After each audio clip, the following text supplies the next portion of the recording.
I don't want to make it seem like entire player evaluations should be done with one game.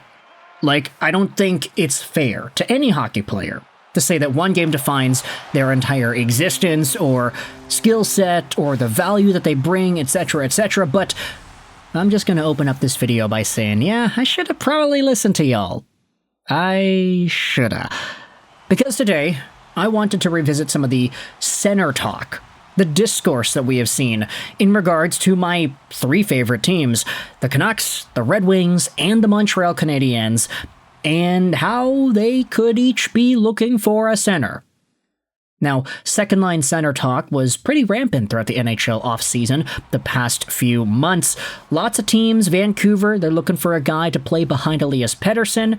Montreal was looking for a guy to play behind Nick Suzuki. The Detroit Red Wings looking for a guy to play behind Dylan Larkin. And you can say that Mason McTavish was in that conversation. A lot of people were talking about Pavel Zacha. Bunch of guys all over the NHL made themselves known as potential trade candidates, but the unfortunate truth about it is we didn't actually see a big top 6 center trade go down this NHL offseason. All the guys that got moved were depth guys or Dakota Joshua. It wasn't particularly good in terms of the entertainment value brought upon by these trades. But we did make a bunch of commentaries talking about my three favorite teams and guys they could target. Well, today we are revisiting one of the names and getting into why I don't really think it's a good idea. Today we're talking about Casey Mittelstadt of the Boston Bruins. We had made a few videos about him in the past, and you can watch all of those if you wanted to see my take. The thing is, though, when I talk about Casey Mittelstadt, especially in the videos from a few weeks ago, I always was really optimistic about this guy. Because I think a part of me really, really hopes that everything that Mittelstadt was supposed to be still exists somewhere in that profile. At one point, Casey Mittelstadt in his prospect development career was the #1 ranked prospect in the world. Not #1 ranked in the draft, no, but like in 2017-18, that crazy year that Mittelstadt had, he dominated the NCAA and he dominated the World Juniors, all as a recently drafted player. He was the #1 ranked prospect over guys like Elias Pettersson and Cale Makar at one point. It was ridiculous just how much glaze this guy, Casey Mittelstadt, had. But over the years, it's been difficult for him. He was never able to become the Patrick Kane light like he was supposed to be. Sure, he would get some points, and sure, he would put up some decent numbers. I mean, he had a 59-point season in 82 games played, after all. That was back in 22-23 with the Buffalo Sabres, but he inevitably got traded over to Colorado, and then Boston, and now he's in trade rumors again. Maybe not necessarily for the reasons that we'll be talking about in this video, but essentially the Bruins are in a tough spot. They're already thinking about trading Zacha, already thinking about trading Mittelstadt. They already traded Brad Marchand. And if the Bruins want to go down this avenue to potentially retool and get younger whilst having these older guys like Lindholm and Zadorov, etc., then yeah, maybe they'll try to stock and reload. Who really knows? But Casey Mittelstadt and Pavel Zacha have been two guys we've talked about. Pavel Zacha, I'd say, is the much better of the two. Mittelstadt, on the other hand, is a player that I ended up watching most of his game yesterday against the Philadelphia Flyers. And this Bruins-Flyers game was a really interesting one because the game went to overtime, and then inevitably Rick Tocchet's Philly team won in the shootout. But my goodness, was I so unimpressed with Casey Mittelstadt in yesterday's game that I'm starting to sit here and thinking about, wow, my favorite teams are looking for centers and this guy's on the market?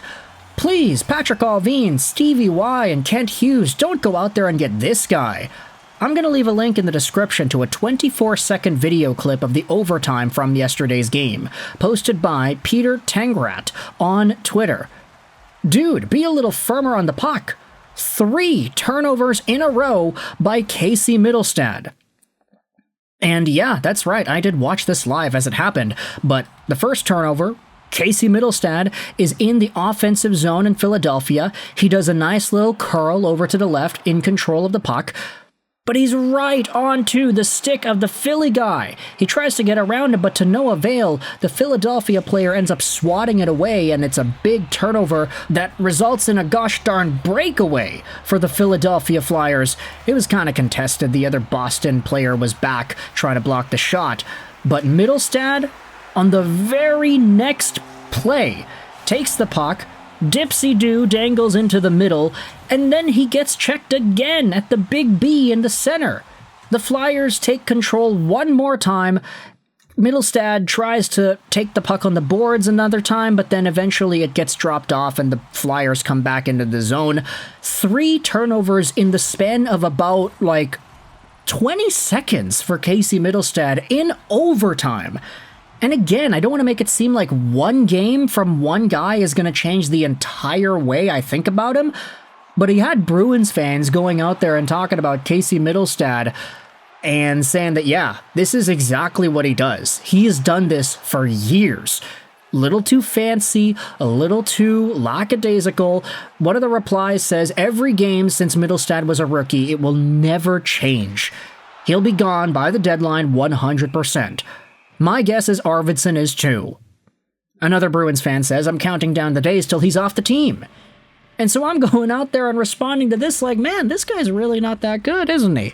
Sure, when it works, and it looks amazing, and he's got skill, and he's got dangling ability, and he can really make things look nice when he gets them to go and when they go his way. But man, that sort of lack of intensity, lack of firmness on his handles, just the willingness to go into dangerous areas with the puck without any regard for the opposing team's potential to swat it away.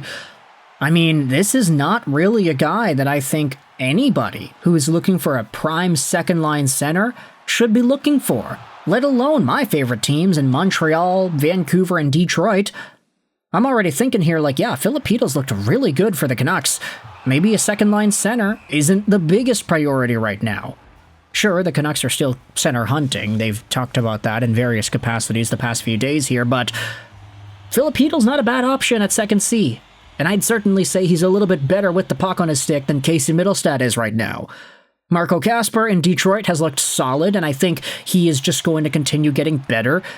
He has a work ethic that is unmatched and is very infectious for everybody else that plays on a line with him.